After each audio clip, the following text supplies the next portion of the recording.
Bismillahirrahmanirrahim. Assalamualaikum warahmatullahi wabarakatuh. Alhamdulillah wassalatu wassalamu ala Rasulillah wa la haula wa la quwwata illa billah amma ba'd.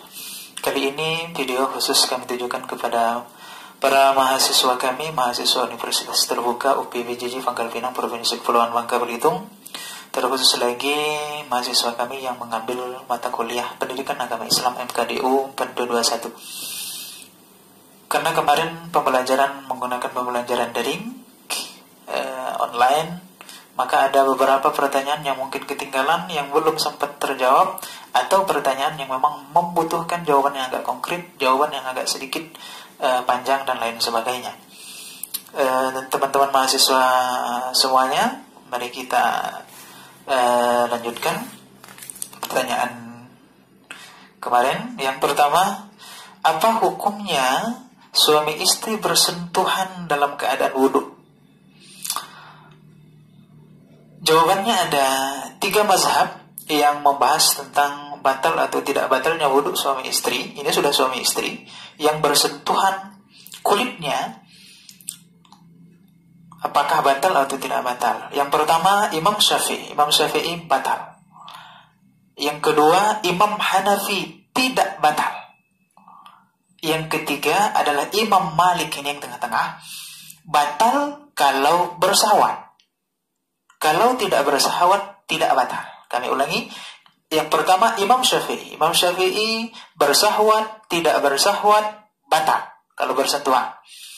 Sedangkan Imam Hanafi lawannya, bersahwat, tidak bersahwat tidak batal. Karena yang dimaksudkan oleh Imam Hanafi di sini aula mastumun nisa adalah berhubungan suami istri. Kalau berhubungan suami istri baru batal wudunya. Sedangkan Imam Malik adalah kalau bersahwat batal, tapi kalau bersentuhan tidak bersahwat tidak batal. Nah, bagaimana kita NU yang di Indonesia, kebanyakan NU lebih memilih kepada mazhab Imam Syafi'i, maka kawan-kawan NU batal. Teman-teman mahasiswa yang dari kecil sudah lebih kepada NU maka batal. Tapi yang teman-teman Muhammadiyah mengambil mazhab Imam Maliki. Ya.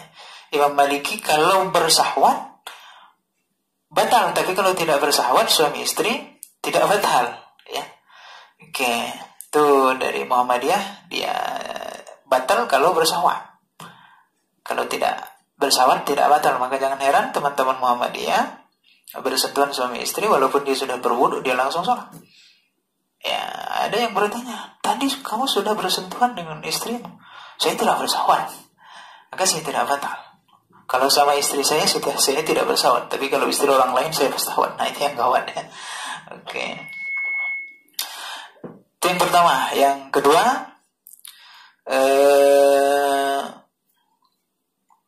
apakah ada kaitannya antara iman dengan perbuatan baik dan buruk seseorang?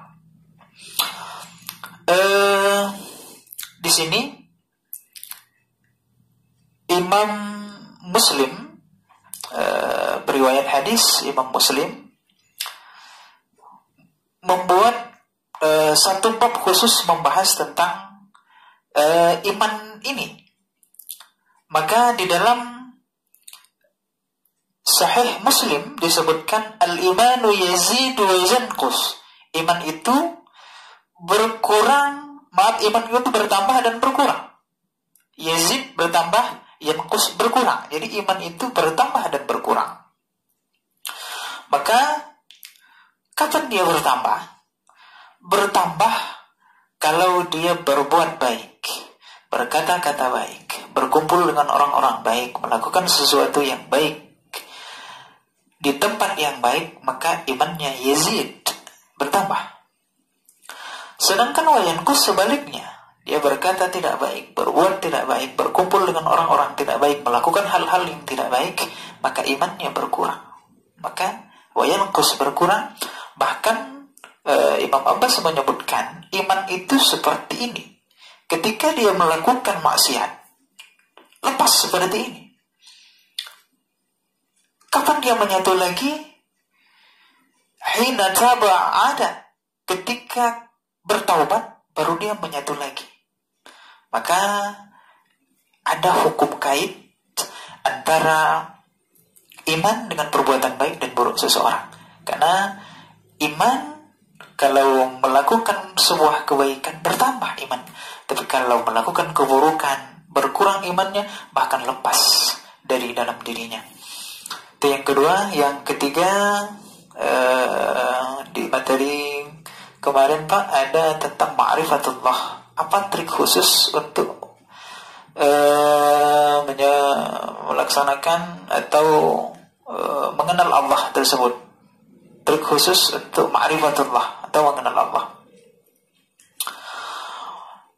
Ada sebuah ungkapan, ini bukan hadis, bukan Al-Quran. Man arafa rabbahu, man arafa nafsahu faqad arafa rabbahu. Barang siapa yang kenal dengan dirinya, mengetahui dirinya, maka dia mengenal Tuhannya. Ini bukan hadis, bukan Al-Quran. Maksudnya apa? Kalau kamu mau kenal Allah, kenalilah ciptaan Allah. Seluruh yang ada di muka bumi ini merupakan ayat Allah. Maka baca, pelajari, analisis, maka kalian akan tahu kemaha-agungan Allah. Tidak usah jauh-jauh, dari dalam diri kita saja. Man arafa nafsahu faqad arafa rabbahu, dari dalam diri kita saja. Mata, hidung, gigi, mulut, dan lain sebagainya. Yang katanya sekarang ilmu pengetahuan sudah mencapai puncaknya, tetapi satu bola mata pun sampai detik ini orang tidak bisa menciptakannya. Itu saja. Kameranya hebat, kameranya bagus, kameranya mahal. Bukan kameranya yang mahal, tapi matamu yang mahal. Ada lagi kasus ini. Pak Wen, kawan gigi saya mahal nih. Berapa emang? 25 juta. Belum mahal nih. Semahal apapun kawan gigimu, tapi kalau tidak ada gigimu, gak bisa dipasang kan? Maka yang mahal adalah gigimu. Subhanallah, dari ujung rambut sampai ujung kuku. Kalau kita baca kemahakuasaan Allah, apalagi yang di dalam-dalam, apalagi yang di otak ini, luar biasa. Urat-urat saraf ini putus satu saja, blank gitu. Kalau komputer hang, putus satu saja. Tapi luar biasa dia. Seluruh urat saraf ada di dalam diri kita. Dan sampai sekarang orang tidak bisa menciptakan itu. Maka man arafa rabbahu faqad, man arafa nafsahu faqad arafa rabbahu. Barang siapa yang mengenal dirinya, insya Allah dia akan mengenal Tuhannya. Maka itu salah satu trik. Kita lihat diri kita. Selanjutnya lihat alam semesta. Lihat ada laut. Setetes air pun yang ada di lautan, tidak ada satupun orang yang bisa menciptakan itu. Sekecil apapun makhluk Allah yang kecil-kecil tidak bisa diciptakan. Baik, kita lanjutkan pertanyaan berikutnya. Apakah orang yang berilmu bisa dikatakan beriman?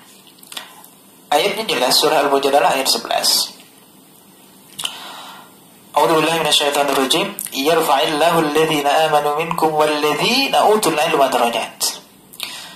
Allah akan mengangkat derajat orang-orang yang beriman. Itu ya, Allah akan mengangkat orang-orang yang beriman, walladhina utul ilma darajat, dan orang-orang yang berilmu. Jadi Allah di sini menegaskan Allah akan mengangkat derajat orang-orang yang beriman dan berilmu. Artinya iman dan ilmu tidak bisa dipisahkan antara satu dengan yang lainnya.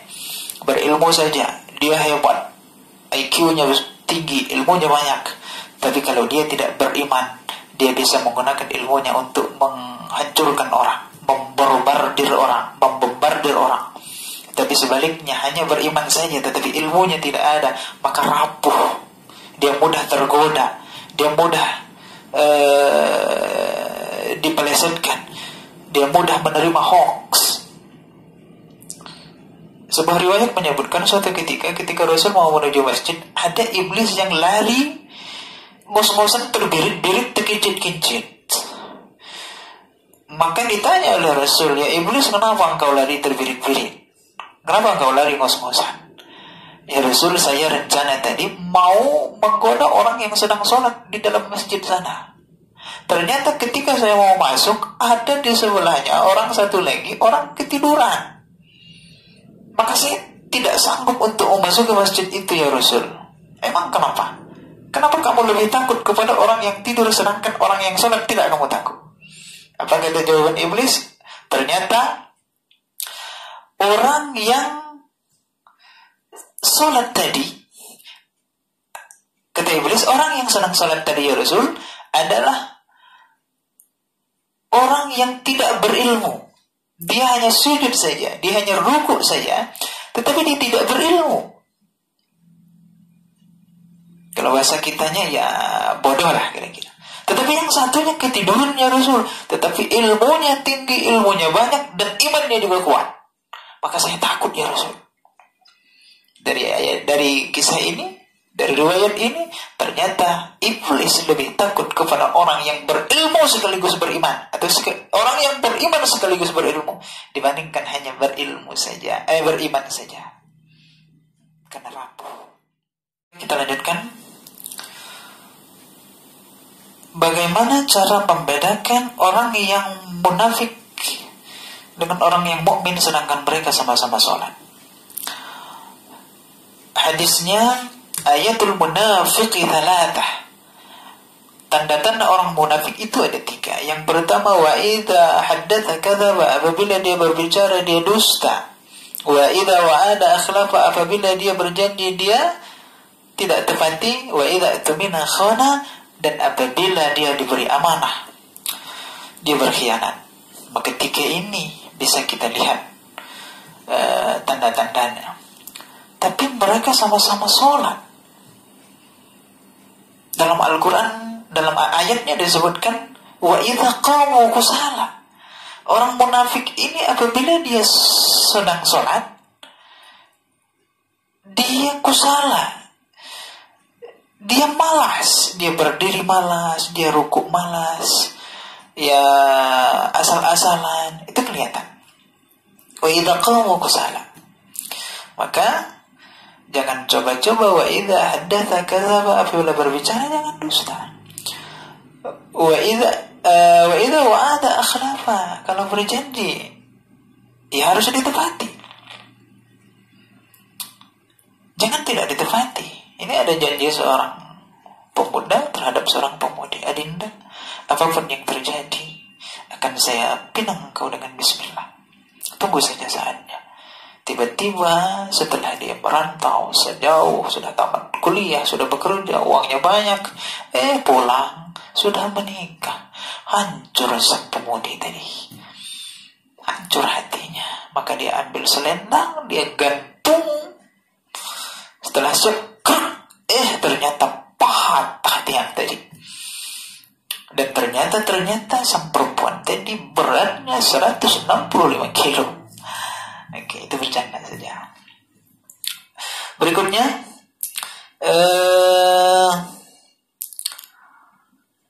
selain sholat, selain puasa, selain zakat, bagaimana cara menjaga hati kita, menjaga iman kita agar tetap tidak rapuh, agar iman kita tetap selalu kuat kepada Allah Subhanahu wa ta'ala. Sudah puasa, sudah sholat, sudah zakat, sudah sedekah, sudah berbuat baik kepada orang, maka berikutnya adalah jaga lisan kita dan jaga hati kita. Jaga lisan kita bagaimana? Jangan sampai ucapan kita menyakitkan hati orang. Jangan sampai ucapan kita menzalimi orang. Yang kedua, hati kita bagaimana menjaganya? Jangan sampai ada setetes iri, dengki sedikit pun kepada orang lain. Sudah dijelaskan di dalam video sebelumnya bahwa Umar bin Khattab pun yang sudah luar biasa, sudah dijamin masuk surga, masih disuruh belajar kepada orang yang ada di ujung kampung sana untuk belajar bagaimana menjaga lisan, bagaimana menjaga hati. Mencampur adukan antara agama dengan budaya. Begini, apa hukumnya mencampur adukan antara agama dengan budaya, misalnya Islam kejawen? Begini, cipta, karsa, dan karya itu disebut dengan budaya. Budaya adalah hasil dari cipta, karsa, dan karya manusia. Sedangkan agama adalah murni mutlak dari Allah Subhanahu wa taala, diturunkan melalui Jibril kepada Nabi Muhammad SAW. Nah, apakah budaya itu harus mempengaruhi agama, atau agama yang harus mempengaruhi budaya? Atau agama dulu, apa budaya dulu? Budaya dulu, apa agama dulu? Jadi dari sini sudah jelas.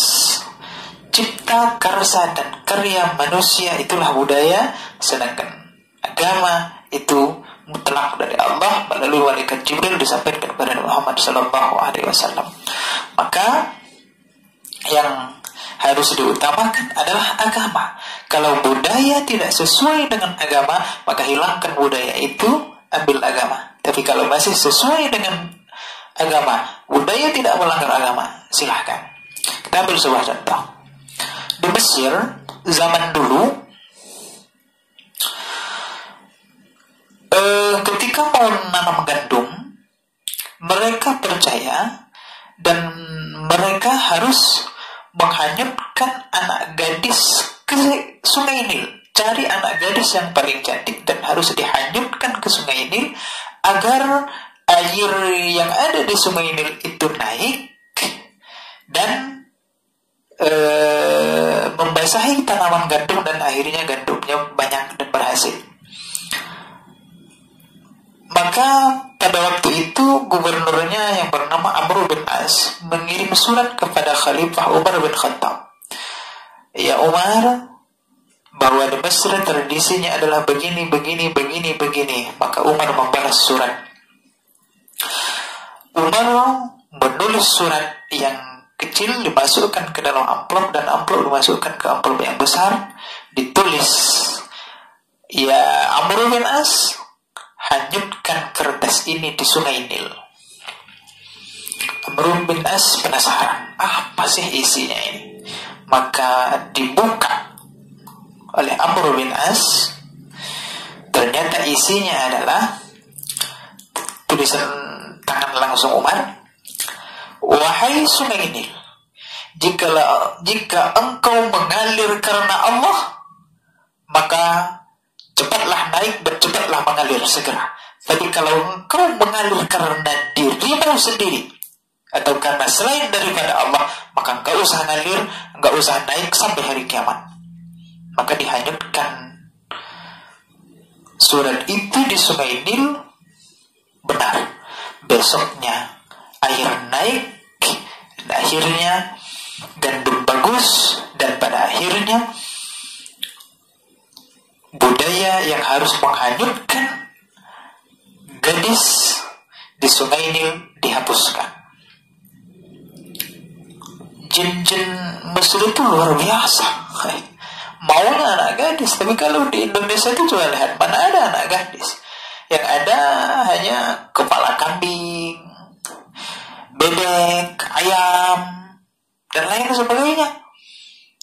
Ternyata level-level jin yang ada di Indonesia itu level kecil. Di Mesir itu levelnya harus gadis yang paling cantik yang harus dihanyutkan. Nah, jadi pertanyaannya, apakah budaya harus mengikuti agama, atau apakah budaya harus ikut kepada agama, atau agama yang harus ikut ke budaya? Jawabannya adalah hapus budaya yang tidak sesuai dengan agama, maka budaya yang sesuai, maka budayalah yang harus ikut kepada agama. Itu. Berikutnya, kita sudah berusaha semaksimal mungkin usaha udah di mana-mana tapi tetap miskin. Ini baru yang benar, ini takdir yang benar. Kita pergi, parkir motor, setang dikunci, di depan digembok, di belakang digembok, ditambah lagi rantai dan diikatkan di batang kelapa atau batang mangga. Ternyata setelah kita pulang, setelah kita mau ambil motor kita, ternyata pohon-pohonnya digergaji orang. Hilanglah motor kita. Ini baru takdir.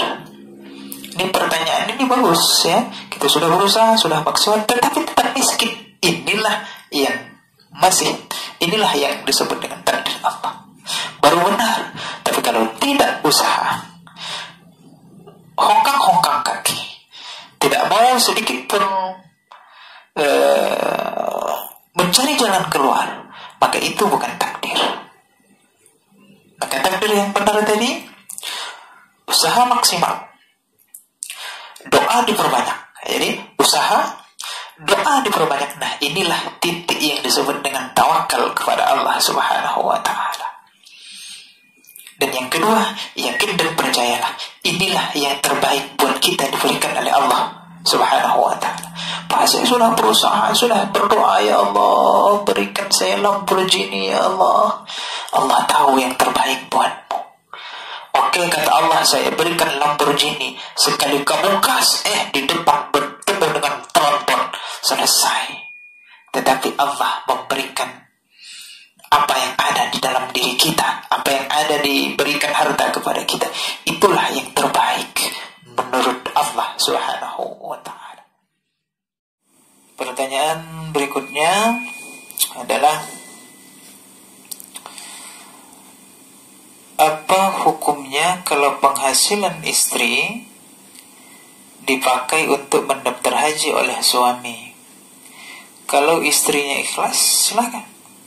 Tapi kalau istrinya tidak ikhlas dan istrinya tidak mengizinkan, maka suami tidak boleh. Karena itu merupakan harta istri. Harta istri baik yang berasal dari warisan orang tuanya maupun dari hasil jerih payahnya. Maka kita harus izin kepada istri kalau diizinkan dia, tapi kalau tidak boleh. Nah, tapi biasanya namanya suami istri, tidak mungkinlah begitu. Jadi boleh-boleh saja, sah-sah saja, silakan saja. Jadi kalau mau daftar haji atas uang dari istri, dan bahkan hajinya itu hanya untuk suami, silakan. Yang penting istri ikhlas, istri membolehkan, istri mengizinkan. Yang berikutnya, bagaimana cara kita mawas diri agar kita tidak terpengaruh oleh berbagai kasus dari kalangan jin dan manusia? Dari kalangan manusia, jelas kita harus mawas diri dari berbagai macam berita, berbagai macam informasi yang masuk ke dalam diri kita. Kita harus lihat informasinya, jangan hanya satu informasi langsung kita simpulkan, tetapi kita mencari berbagai macam sumber, baru kita menyimpulkan itu baru benar. Dari kalangan jin, alladzi yuwaswisu fi sudurin nas, jin itu yang membuat was-was di dalam diri kita, di dalam hati kita. Jadi sifat was-was yang ada dalam diri kita, sifat yang tidak konsisten di dalam diri kita, itu harus kita hati-hati. Karena was-was yang ada di dalam diri kita itu adalah perbuatan daripada setan, perbuatan daripada iblis, agar iman kita rusak karena sifat was-was kita. Dan tidak lupa pula itu dari diri kita sendiri. Kadang-kadang kita kasihan juga sama jin itu ya. Sedikit-sedikit jin, sedikit-sedikit setan, sedikit-sedikit iblis ya. Tapi kadang-kadang dari nafsu diri kita juga. Maka harus kita mawas diri juga dari diri kita. ini sekedar humor saja. Sebenarnya jin itu yang paling dia takuti adalah tukang jahit. Dia tidak takut sama kiai, tidak takut sama ustaz, ya. Dia paling takut jin itu adalah pada tukang jahit. Kenapa begitu? Coba lihat pengumumannya. Permaks jeans, potong kanan, potong kiri, potong kaki, potong atas, jahit kiri, jahit kanan. Oke, itu humor saja. Berikutnya, pertanyaan berikutnya adalah apa yang dimaksud dengan makam itu, Pak Wen? Dan apa makam tertinggi itu? Makam yang pertama Islam. Islam an tashhada an la ilaha illallah wa anna Muhammadar Rasulullah, bersahadat, bersaksi bahwa tiada Tuhan kecuali Allah dan Muhammad adalah utusan Allah. Wa tuqimas shalah, mendirikan salat, wa tuz zakah, membayar zakat, wa tu'tiyaz zakat, membayar zakat, wa tuqimus shalah wa tu'tiyaz zakat, wa tasumu Ramadan, berpuasa bulan-bulan Ramadan, dan yang terakhir adalah wa tuhijjal baita in istata'ta 'alaihi sabila. Itu berhaji. Itunya rukun Islam, ya. Yang kedua, level yang kedua adalah rukun iman. Apa iman itu? Antu'mina billah wa malaikatihi wa kutubihi wa rusulihi wal yaumil akhir wa qadri khairihi wa syarrihi. Beriman kepada Allah, para malaikat, kitab-kitab, rasul, hari kiamat, dan takdir Allah. Itu level yang kedua, makam yang kedua. Dan makam yang ketiga adalah makam ihsan. Ihsan. Islam, iman, ihsan. Apa ihsan itu? An ta'budallah ka'annaka tarah. Ihsan itu adalah ketika kamu beribadah seolah-olah engkau melihat Allah. Seolah-olah engkau melihat Allah. Fa in lam takun tarah, apabila kamu belum melihat Allah, fa innahu yarah, maka sesungguhnya Allah melihat kamu. Itu sudah level maqam ihsan. Jadi di dalam beribadah, di dalam melakukan ibadah, dan ingat pada dasarnya semua kegiatan kita itu adalah ibadah kepada Allah kalau kita niatkan kepada Allah. Jadi ihsan, makam yang tertinggi itu adalah ihsan. An ta'budallah ka'annaka tarah. Ya. Kamu beribadah kepada Allah seolah-olah engkau melihat Allah. Fa in lam takun tarah fa innahu yarah. Jika engkau belum melihat Allah atau tidak melihat Allah, maka sesungguhnya Allah melihat kamu. Itu sudah makam yang tertinggi. Teman-teman semua, mungkin ini dulu. Kalau nanti ada yang tertinggal, nanti kita susulkan ke video-video berikutnya.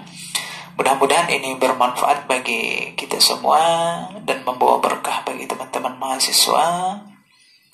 Terus semangat, terus belajar. Kalau masih ada pertanyaan, nanti silahkan dikirim ke grup kita atau ke WA pribadi, silahkan. Wabillahi taufiq wal hidayah. Assalamualaikum warahmatullahi wabarakatuh.